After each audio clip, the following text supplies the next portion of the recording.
அஸ்ஸலாமு அலைக்கும் வரஹ்மத்துல்லாஹி வபரகாத்துஹு. எல்லாம் உள்ள ஏக இறைவனின் நல்லடியார்களே, அநேக இறைவனினுடைய சாந்தியும் சமாதானமும் அன்பும் அருளும் நம் அனைவரின் மீதும் என்றென்றும் இன்று நிலைவருத்துமாக. தினந்தோறும் ஃபஜர் தொழுகை முடிந்ததற்கு பின்பாக திருமறை குர்ஆனின் வசனங்களையும் அந்த வசனங்களுக்கான விளக்கங்களையும் அறிந்து கொள்ளக்கூடிய வகுப்பில் நாம் தொடர்ச்சியாக ஸகாத்தை பற்றி அறிந்து வந்து கொண்டிருக்கிறோம். அந்த அடிப்படையில் சமீப நாட்களாக மக்களுக்கு மத்தியில் இருக்கக்கூடிய தவறான புரிதல்களையும் இன்னும் மிக முக்கியமான சந்தேகங்களையும் அது குறித்த தெளிவுகளையும் ஒன்றன் பின் ஒன்றாக நாம் பார்க்க வருகிறோம். அந்த அடிப்படையில் நாம் இன்றைக்கு எதை பற்றி பார்க்க இருக்கின்றோம் என்றால், இன்றும் ஒரு சில மக்களினுடைய கருத்து எதுவாக இருக்கிறது என்றால், ரொம்ப சொற்பமான மக்களினுடைய கருத்து தான் இது. தங்கம் வெள்ளியை பொறுத்த வரைக்கும் நாம் அதை நாணயங்களாகவோ அல்லது கட்டிகளாகவோ வைத்திருந்தால்தான் நாம் அவற்றுக்கு ஜக்காத் கொடுக்க வேண்டும். நகைகளாக நாம் வைத்திருந்தால் அவற்றுக்கு நாம் ஜக்காத் கொடுக்க தேவையில்லை என்று இன்றும் ஏராளமான மக்கள் சொல்லிக் கொண்டுதான் இருக்கிறார்கள். நம்பிக்கொண்டு தங்களினுடைய நகைகளுக்கு ஜக்காத்தை நிறைவேற்றாதவர்களாகவும் இருக்கிறார்கள்.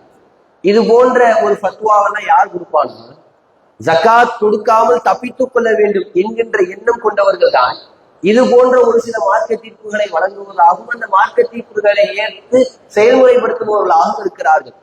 ஏனென்றால் பொதுவாக மார்க்கத்தில் சொல்லப்பட்டிருக்கிறது, யாருமே தங்கத்தையும் வெள்ளியையும் ஜக்காத் கொடுக்காமல் சேர்த்து வைத்துக் கொள்ளக்கூடாது.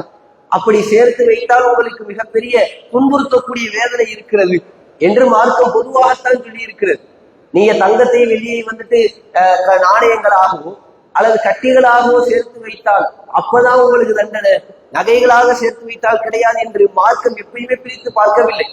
இறைவனே திருமறை குர்ஆனிலே சொல்லும் பொழுது 9வது அத்தியாயத்தில் வல்லதீன யக்னிஸூன தஹப வல் ஃபில்லா வலா யுன்ஃபிகூனஹா ஃபீ ஸபீலில்லாஹ், யார் தங்கத்தையும் வெள்ளியையும் சேர்த்து வைத்துக் கொண்டு இறைவனினுடைய பாதையில் அதை செலவிடாமல் இருக்கிறார்களோ வபஷ்ஷிருஹும் பிஅதாபின் அலீம், அவர்களுக்கு துன்புறுத்தும் வேதனை கொண்டு நற்செய்தி சொல்லுங்கள். யாராவது தங்கத்தை வெள்ளியையும் இறைவனினுடைய பாதையில ஜக்காத் கொடுக்காமல் சேர்த்து வைத்துக் கொண்டிருந்தால் இது கடமையான ஜக்காத்தை நிறைவேற்றாமல் சேர்த்து வைப்பதை குறிக்கிறது. அப்படி சேர்த்து வைத்திருந்தால் அவர்களுக்கு துன்புறுத்தும் வேதனையை கொண்டு அவர்களுக்கு நீங்கள் நற்செய்தி கூறுங்கள்.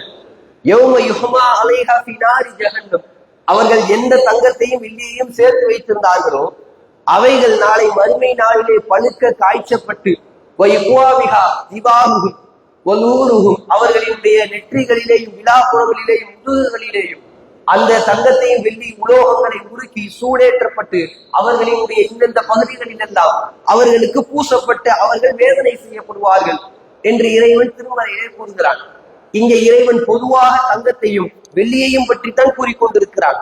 நம்முடைய காலத்திலேயுமே பெரும்பான்மையை யாரும் தங்கத்தை நாணயங்களாகவோ அல்லது கட்டிகளாகவோ வாங்கி சேர்த்து வைக்கக்கூடிய பழக்கம் மிக சொற்பமானவர்களிடத்தில் தான் இருக்கும். அதிகமான மக்கள் நகைகளாகத்தான் வைத்திருப்பார்கள். அந்த நகைகளுக்கும் நாம் கட்டாயம் ஜக்காத்தை கொடுத்துத்தான் ஆக வேண்டும், நகைகளுக்கு ஜக்காத் கிடையாது என்கின்ற ஒரு வாதத்தை வைப்பது என்பதே முழுமையாக ஒரு தவறான ஒரு வாதம். தெளிவான ஒரு செய்தி இருக்கிறது. யமன் நாட்டை சார்ந்த ஒரு பெண்மணி, அந்த பெண்மணியினுடைய ஒரு பெண் குழந்தை, 2 பேரும் நபிகள் நாயகம் ஸல்லல்லாஹு அலைஹி வஸல்லம் அவர்களிடத்தில் வந்திருப்பார்கள். அப்ப அந்த சின்ன பெண் அந்த குழந்தை இடத்துல அவர்களினுடைய கரங்கள்ல 2 தங்க வளையலை நபிகள் நாயகம் ஸல்லல்லாஹு அலைஹி வஸல்லம் அவர்கள் பார்ப்பார்கள்.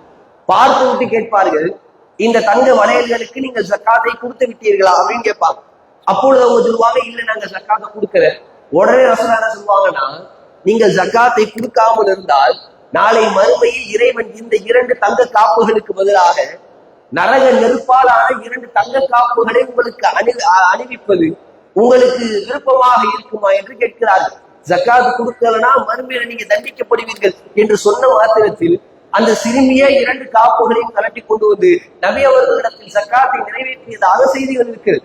இப்ப அந்த சிறுமி தன்னுடைய கையில தங்கத்தை நாணயமாகவோ அல்லது கட்டியாகவோ வச்சுக்கிட்டு அதை ஒரு அணிகலனாக, அதை ஒரு நகையாகத்தான் அவர்களினுடைய கரங்களில் அணிந்திருந்தார்கள். அதை பார்த்து விட்டுத்தான் நபி அவர்கள் கேட்கிறார்கள், இதற்கு நீங்கள் ஜக்காத்தை நிறைவேற்றினீர்களா? இப்படி தெளிவாக செய்திருக்கிறது. தங்கத்தை நீங்கள் அணிகலனாக நகையாக அணிந்திருந்தாலும் அதற்கும் நீங்கள் ஜக்காத் கொடுக்க வேண்டும் என்றுதான் மார்க்கம் சொல்கிறதே தவிர, பெரும்பான்மையான மக்கள் எப்படின்னா, ரசூலுல்லாஹ் காலத்துல தங்கம் எப்படி இருந்துச்சு, அது நாணயமாகத்தான் இருந்தது, அதனாலதான் அப்ப அப்படி கொடுத்தாங்க.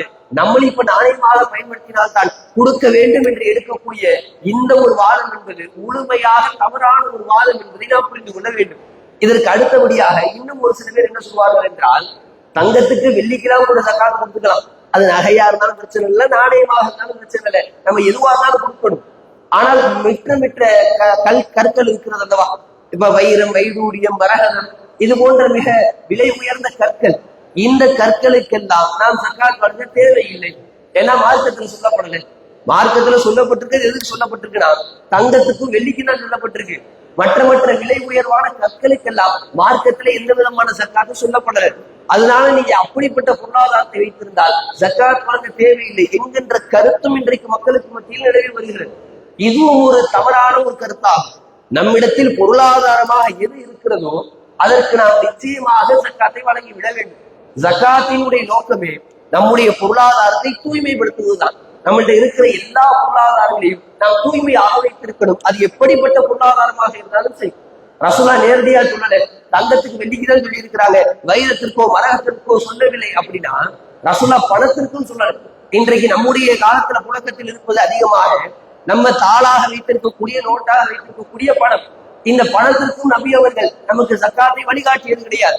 அதுவும் நம்மிடத்தில் ஒரு பொருளாதாரமாக இருக்கிறது என்பதை கருத்தில் கொண்டுத்தான் நாம் நம்முடைய பொருளாதாரத்திற்கும் இந்த பணத்திற்கும் நாம் ஜக்காத்தை வழங்குகிறோம். அதே போன்றுதான் வைரமாக இருந்தாலும், வைடூரியமாக இருந்தாலும், மரகதங்களாக இருந்தாலும் அதுவும் ஒரு பொருளாதாரமாகத்தான் கருதப்படும். அதற்கும் நாம் கட்டாயம் ஜக்காத்தை நிறைவேற்றி விட வேண்டும். எதனால இப்படி சொல்றாங்கன்னா, வைரம், வைடூரியம், மரகத்துக்கெல்லாம் நீ ஜக்காத் கொடுக்க கூடாது அப்படின்னு சொல்வதற்கு காரணம் என்னவென்றால், ஒரு சில பலவீனமான செய்திகள். இந்த பலவீனமான செய்திகளை பின்பற்றித்தான் பெரும்பான்மையான மக்கள் தவறான முடிவுகளை ஜக்காத்தின் பக்கம் எடுத்துக் கொண்டிருக்கிறார்கள். இந்த பலவீனமான செய்தி என்னன்னா, நபிகள் நாயகம் ஸல்லல்லாஹு அலைஹி வஸல்லம் அவர்கள் சொன்னதை போன்று தாரகுத்னி என்கின்ற ஒரு நூலிலே பதியப்பட்டிருக்கிறது, எந்த கற்களுக்கும் ஜக்காத் இல்லை என்பதை போன்ற ஒரு செய்தி தாரகுத்னியிலே பதியப்பட்டு இருக்கிறது. இந்த ஒரு ஹதீஸை ஆதாரமாக எடுத்துக்கொண்டு தான் ரசூலா சொல்லிட்டாங்க, கற்கள் எதுவாக இருந்தாலும் அதுக்கு ஜக்காத் கிடையாது. இப்ப வைரம், வைடூரியம், மரகதம் இது போன்ற ஏராளமான வகைகளாக இருக்கிறது. இது எல்லாமே கல்லு. இந்த கல்லுக்கு நம்ம ஜக்காத் கொடுக்க வேண்டாம் என்று சொல்லி கொண்டிருக்கிறார்கள். ஆனால் இது ஒரு பலவீனமான செய்தி. இந்த செய்தியில் வரக்கூடிய 2 அறிவிப்பாளர்கள் பலவீனமானவர்களாக இருக்கிறார்கள். ஆக ஒரு பலவீனமான செய்தியை நாம் ஆதாரமாக எடுத்துக்கொள்ளக் கூடாது. எப்படிப்பட்ட ஒரு பொருளாதாரமாக இருந்தாலும் அந்த பொருளாதாரத்திற்கு நாம் கட்டாயமாக ஜக்காத் வழங்க வேண்டும் என்கின்ற ஒரு தெளிவை நாம் பெற்றுக் கொள்வோம். இன்ஷா அல்லாஹ் வரக்கூடிய தினங்களில் இன்னும் ஒரு சில சந்தேகங்களும் ஐயங்களும் அது குறித்த விளக்கங்களையும் நாம் இன்ஷா அல்லாஹ் இந்த தொடரில் பார்க்க இருக்கிறோம். வாஹிர் தக்வானா அல்ஹம்துலில்லாஹி ரப்பில் ஆலமீன். அஸ்ஸலாமு அலைக்கும் வரஹ்மத்துல்லாஹி வபரகாத்துஹு.